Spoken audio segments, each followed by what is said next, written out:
బ్రాహ్మణుడు వచ్చాడు, కూర్చోబెట్టి అన్నం పెడుతోంది. ఆయన అన్నాడు, నాకు పెళ్ళి అవ్వలేదు, ఇన్నాళ్లకు పెళ్లి కూతురు ఒప్పుకుంది చేసుకుంటానని, కానీ బంగారు ఆభరణం ఏదైనా పెట్టమంది, ఏదైనా ఆభరణం ఇస్తే అన్నం తింటా, లేకపోతే తిన్నన్నాడు.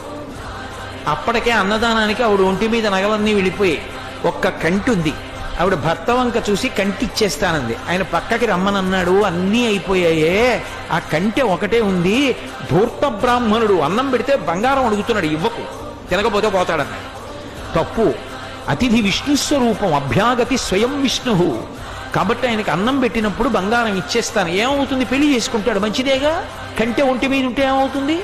శాశ్వతమా? పుణ్యం శాశ్వతం, ఇస్తానంది, నీ ఇష్టం ఈ అన్నాడు. కంటె తీసి ఇచ్చింది. ఆ కంటి తీసుకెళ్లి అరిటాక్ కింద పెట్టి ఆయన అన్నం తినేశాడు సంతోషంగా. ఉత్తరాపోసనం పట్టాడు, చేయగడుక్కోవడానికి బయటికి వెళ్ళాడు. ఊరంతా కలిపి ఎంత ఉంటుంది ఆ గన్నవరం. కాబట్టి ఆ బంగారు కంటె కనపడింది ఆకెత్తుతుంటే సీతమ్మ గారికి.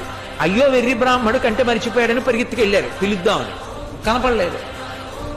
భర్తని పిలిచి వెతకమన్నారు, ఎక్కడా కనపడలేదు. అయ్య బ్రాహ్మణుడు ఇంత కంటె అడిగాడు, వెళ్ళిపోయాడని పడుకుని నిద్రపోయారు. ఆవిడికి కలలో శ్రీ మహావిష్ణువు కనపడ్డారు. సీతమ్మ, ఇంతమందికి అన్నం పెడుతున్నావే, ఒక్కసారి నీ చేతి అన్నం తినాలనిపించిందమ్మా, బ్రాహ్మణ రూపంలో వచ్చాను.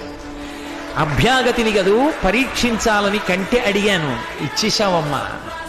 చాలు తల్లి, మురిసిపోయాను. నీ ఒంటి మీద నగలైపోయాయని బెంగ పెట్టుకుంటున్నావా? ఇంతకింత బంగారం నేను ఇస్తాలే అమ్మా అని ఆవిడ లేచి భర్తకి చెప్పింది కళ. ఎప్పుడు దున్నే పొలమే. ఆయన పొలానికి వెళ్ళారు. సాయంకాలం వచ్చేసే ముందు ఏదో గొప్పు తవ్వుతున్నారు. ఖంగుల శబ్దం వచ్చింది. కొంచెం మట్టి తీసి చూశారు. ప్రదోష వేళ బిందె కనపడింది. ఉత్తరీయంలో మూట కట్టి ఇంటికి తీసుకొచ్చి మూత విప్పి చూశారు. బిందె నిండా బంగారు కాసులు. అంత ఐశ్వర్యం ఇచ్చేశారు శ్రీ మహావిష్ణువు. Download ShareChat.